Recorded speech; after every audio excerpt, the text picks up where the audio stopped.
नमस्कार, मैं अजय कुमार शर्मा और आप देख रहे हैं एजुकेशन नगरी। और आज हम खड़े हैं कर्मचारी बोर्ड के यहाँ पे। दरअसल कुछ अभ्यर्थी हैं जो चतुर्थ श्रेणी को एमबीसी को लेकर पद बढ़वाने को लेकर आज वो अपना प्रदर्शन कर रहे हैं, ज्ञापन भी सौंपेंगे। दरअसल वो सभी मेरे पीछे मौजूद आप देख पा रहे होंगे। आए इनसे बातचीत करते हैं और क्या ऐसी आ पड़ी कि इनको ज्ञापन देना पड़ रहा है, पद बढ़वाना पड़ रहा है और इनकी क्या क्या समस्या है, आज इनसे हम जानते हैं और बातचीत करते हैं। जी, आपका शुभ नाम? जयराम कसाना। जी, आप आज इतनी संख्या में लोग पधारे हैं और भी लोग आ रहे हैं, तो अभ्यर्थियों को यहाँ आना पड़ रहा है, इसका एक रीजन क्या हो सकता है? जो भी अभी हाल में 4th ग्रेड जो भर्ती निकली है उसमें एमबीसी समाज में जो एमबीसी सामान्य के पद बनते हैं उनमें 190 पदों की कटौती करके एमबीसी समाज के भूतपूर्व सैनिकों को पद मर्ज कर दिए गए हैं। तो हमारी विशेषकर मांग है आलोक राज जी से और सरकार से कि इन पदों का सही तरह से वर्गीकरण करके और एमबीसी जनरल को पद दिए जाए। और आप आज ज्ञापन देने वाले हैं, तो इससे पहले भी आपने प्रयास किया है कि आप की बातचीत की हो कभी कि सर ये ठीक ठाक हो जाए तरीके से, हमें प्रदर्शन ना करना पड़े, तो बातचीत हुई थी कभी ऐसा? प्रयास भी किया, हमारे जो प्रतिनिधि मंडल है जो सचिवालय में गए लेकिन उनका कोई अधिकारियों को रेस्पॉन्स नहीं आया सही तरह से। तो उसके बाद हम यहाँ पे आया आलोक राज जी के पास हमारा ज्ञापन देने, उसके बाद आगे की प्रक्रिया जिस तरह होगी उस तरह चालू करेंगे। तो आगे की क्या प्रक्रिया रहने वाली है आपकी कि जो आपको एमबीसी वाला जो नहीं मिल पा रहा है, तो उसको लेके क्या प्रक्रिया रहेगी? अगर मान लो आलोक राज जी से भी ज्ञापन देने के बाद भी अगर इस पर सुनवाई नहीं हुई तो? समाज बहुत बड़ा है, उस हिसाब से हम संघर्ष करेंगे और जो भी समाज के जो प्रतिनिधि मंडल में हमारे जो समाज के मंत्री है और भी है उनके पास जाएंगे। अगर हमारे वो नहीं सुनेंगे तो फिर वही जो जैसे कि एक साथ करके वो जैसा भी होगा निर्देश आगे की प्रक्रिया चालू करेंगे। तो ये चतुर्थ श्रेणी है कि जो थी 2024 में आया था, उसको लेके ये सब कुछ बैठे हैं, उसी चीज को लेके आज ये मांग कर रहे हैं और ज्ञापन देने आए। तो आए और भी बातचीत करते हैं। हाँ भाई, आप भी ज्ञापन में ही? जी सर, ये सर ये पदों की संख्या जो चतुर्थी श्रेणी में ये पद बढ़ाए जहाँ 70,000, जिससे एमबीसी को भी फायदा होगा और भी वर्ग कैटेगरी है, ओबीसी एससी एसटी सभी कैटेगरियों के लिए फायदा होगा। ये पद बढ़ाए जहाँ ज़्यादा से ज़्यादा 70,000 जो सभी के लिए फायदा हो सके। क्या नाम है आपका? गोवर्धन सिंह है सर, मैं भरतपुर से।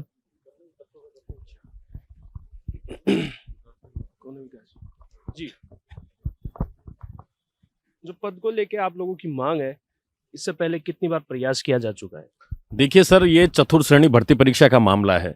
प्रयास कर्मचारी चयन बोर्ड को करना चाहिए था, राजस्थान की सरकार को करना चाहिए था। ये लोग इतने मुख्य पदों पर आसीन है, उसके बावजूद इतनी बड़ी विसंगतियां हो जाती है, ये छोटी मोटी बात नहीं है। ये बड़ा सवालिया निशान इस कर्मचारी चयन बोर्ड के चेयरमैन पर खड़े होते हैं, इस विभाग पर खड़े होते हैं।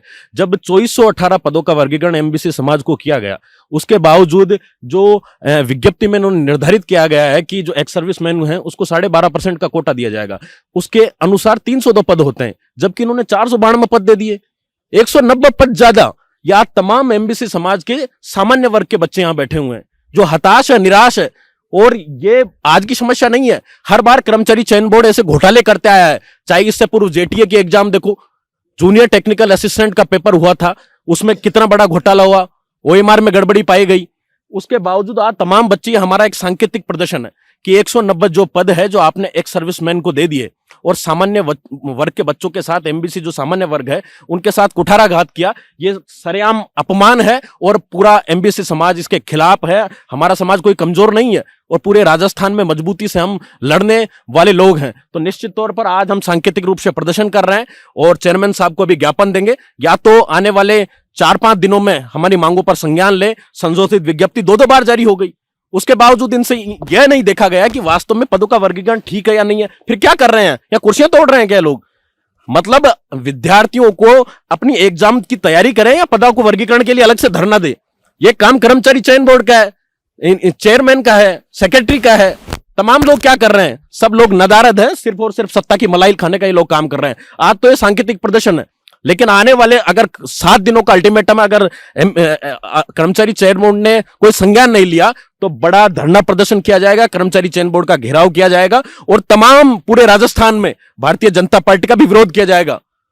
अच्छा, मेरा आपसे सवाल है कि लगातार अभ्यर्थी नारेबाजी पे आ रहे हैं, अपनी पढ़ाई को छोड़ के चतुर्थ श्रेणी की बात कर लो या फिर कोई और एग्जाम के लेके बात कर लो, तो ऐसा क्यों अनदेखा किया जा रहा है या फिर ऐसा जानबूझ के किया जा रहा है? आपको क्या लगता है इस पीछे की कहानी क्या हो सकती है? कि जो अभ्यर्थियों के साथ इस तरह की सलूक किया जा रहा है या फिर उसको नजरअंदाज किया जा रहा है, उनके साथ गलत व्यवहार किया जा रहा है कि आपको यहाँ से हटा के कम पद कर दिए गए, उसमें ज्यादा कर दिए गए, तो इसका पीछे रीजन क्या हो सकता है? देखिए सर, ये कर्मचारी चयन बोर्ड पूरा कुंभकर्णी नींद में सोया हुआ है।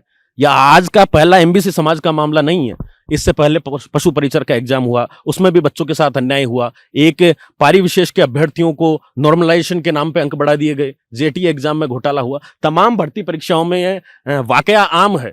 तो इनको जागना चाहिए समय रहते। जो पदों का वर्गीकरण है, जो 190 पद अतिरिक्त दे दिए। अगर हम राजस्थान सर्विसेज रूल्स की भी बात करें तो 1988 के अकॉर्डिंग 15% अधिकतम एक्स सर्विसमैन को दिए जाने चाहिए, लेकिन उसके अकॉर्डिंग भी 130 पद ज्यादा है। और इन्होंने तो विज्ञप्ति में 12.5% का ही जिक्र किया है कि हम 12.5% एक्स सर्विसमैन को देंगे, लेकिन 2418 पदों में से सोचिए 492 पद दे दिए। 190 पद ज्यादा, 302 दिए जाने थे, 492 पद दे दिए। सरेआम धोखा है। ये तो शुरुआती दौर का प्रदर्शन है। या तो कर्मचारी चयन बोर्ड जागता है, वरना हमें जगाना अच्छे से आता है। पूरे जयपुर में बड़ा धरना प्रदर्शन करेंगे, कर्मचारी चयन बोर्ड को घेराव करेंगे और कुर्सी से उखाड़ फेंकेंगे। यदि हमारी मांगों पर संज्ञान नहीं लिया तो ये कमजोर लोग नहीं है कोई भी। अरे भाई, तैयार हो लड़ने के लिए? लड़ने के लिए तैयार हो? हम झुकेंगे नहीं, रुकेंगे नहीं, क्योंकि हमने अपने 73 वीरों का बलिदान दिया है एमबीसी समाज के लिए। और ये उनकी शहादत का सरेआम अपना अपमान हो रहा है। वो कतई बर्दाश्त नहीं है, वो कतई सहनीय नहीं है। कर्मचारी चयन बोर्ड को अभी ज्ञापन देंगे, या तो मामले पर तुरंत प्रभाव से संज्ञान ले और कार्मिक विभाग को यह भेजे, संशोधित विज्ञप्ति जारी करवाए, अन्यथा आगामी परिणाम बहुत निंदनीय होंगे। तो ये वो अभ्यर्थी हैं जो अपनी पढ़ाई की तैयारी कर रहे हैं, लेकिन पढ़ाई को छोड़ के उनको यहाँ अपने एक जंग लड़नी पड़ रही है। एमबीसी समाज को जो पद नहीं मिल पाए, उन सभी को जो पद की जो बात है, वो पद प्राप्त करने के लिए, उनकी मांग को पूरा करने के लिए जो तथ्य आधारित सही भी है, उसके लिए आज सभी लोग यहाँ बैठे हैं, कर्मचारी बोर्ड के यहाँ पे बैठे हैं और लगातार नारेबाजी कर रहे हैं। अभी कुछ देर में है आलोक राजू को एक ज्ञापन देंगे और देखना भी होगा कि आने वाले वक्त पे क्या इनकी बात को बड़ी गहनता के साथ सुना जाएगा, क्या इनकी मांगों को पूरा किया जाएगा, या फिर ऐसे अभ्यर्थी को भटकना पड़ेगा। ऐसी न्यूज के लिए बने रहिए एजुकेशन नगरी पर। नमस्कार।